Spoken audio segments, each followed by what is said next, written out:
Hello and welcome to Widnes Rugby Chat episode 31 with me, James Gordon, available as a podcast through iTunes, Spotify, Audio Boom and a few others.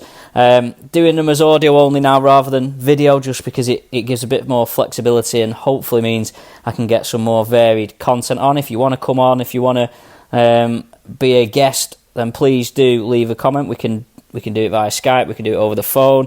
You can always come in and see me at the office. Sorry, it's been a couple of weeks since I've done one of these. Try and get back more into a regular swing of things moving forward. Thanks, as always, to our sponsors, Musical All Sorts, PD Law, Dealer Jewelers, and Arnold Gorse Financial Management. Of course, season finished a couple of weeks ago. A win at Dewsbury to round off probably, I would say, disappointing campaign. I think I said in the post-Wembley piece that had Widnes won at Wembley, you might have said it was a positive season, but I think generally, of course, the We Saved Our Club thing and having a club is most important, but I think generally below par performances, certainly in the second half of the season, when it did look like in the initial early stages of the season that even with the points deduction, the club could have done well. I still think that realistically they should have maybe finished above Halifax and Swinton, even with the points deduction, but it wasn't to be. Lots of movement last few days on new signings and retentions and player departures, which is part that I've been waiting for a good time to do this. So if you've missed the announcements this week, Widnes have announced that Joe Lyons has signed a new deal for next season, so he'll be staying at the club.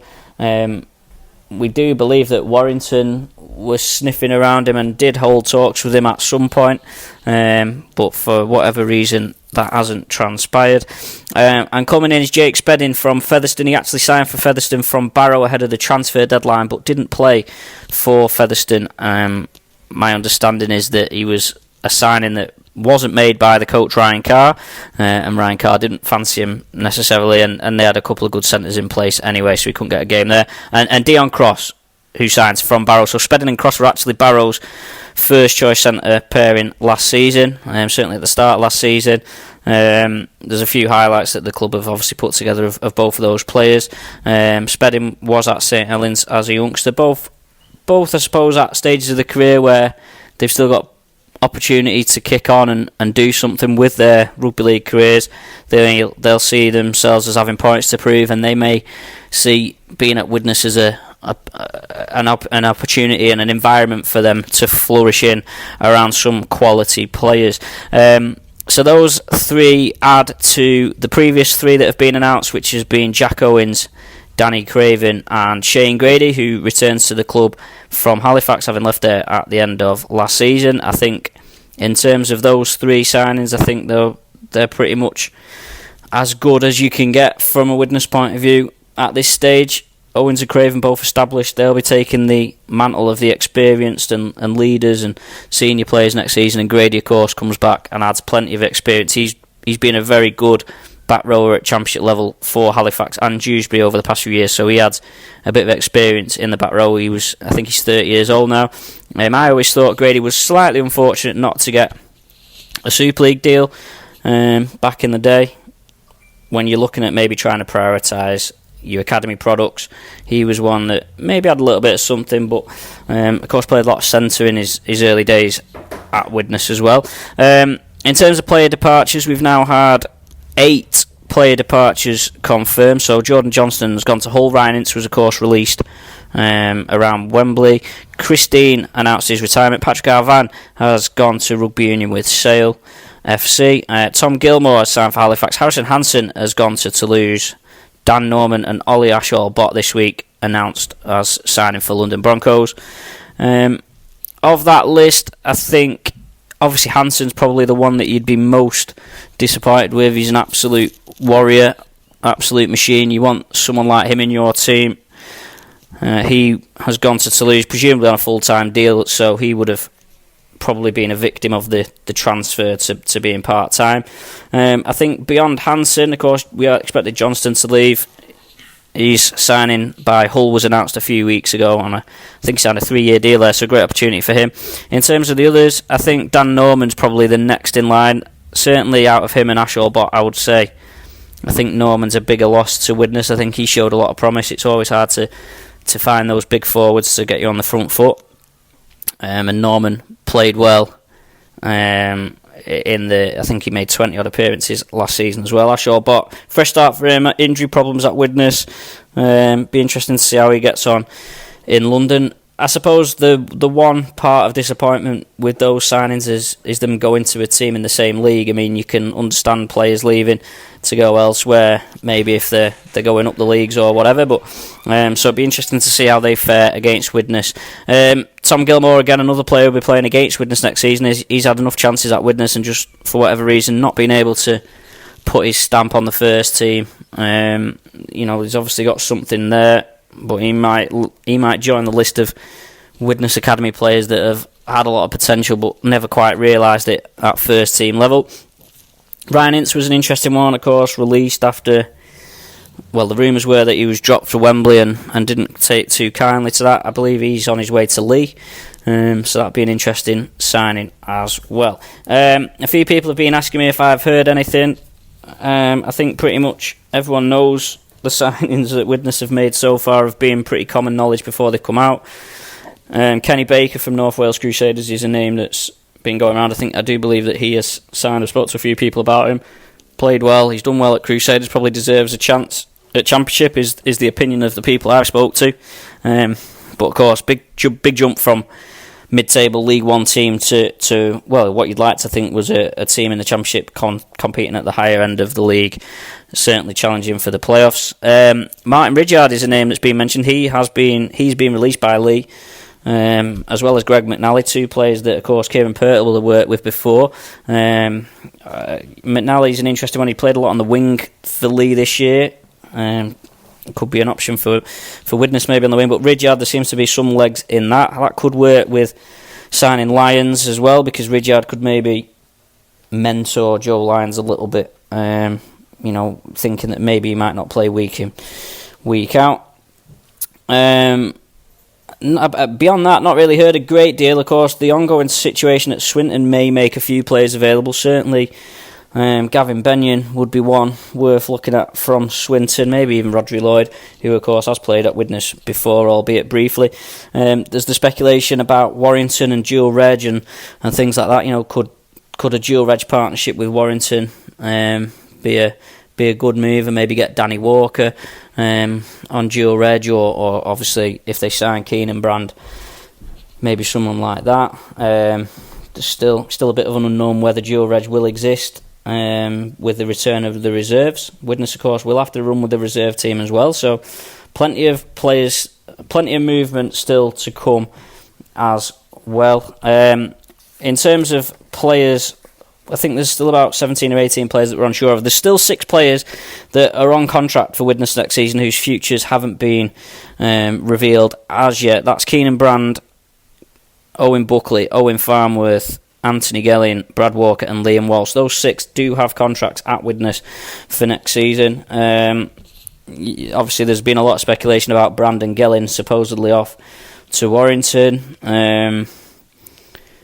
You would imagine that certainly in the case of Gelling, Widnes will be looking to offload his salary off the salary cap. There's been a lot I've heard a few different things actually about Gelling in recent weeks. He's happy to take a pay cut to stay at Widnes and things like that, but my understanding was the deal with Warrington was done quite a bit ago. So that then leaves, assuming that Brand goes as well, that leaves Buckley, Farnworth, Walker and Walsh, who are all on contract.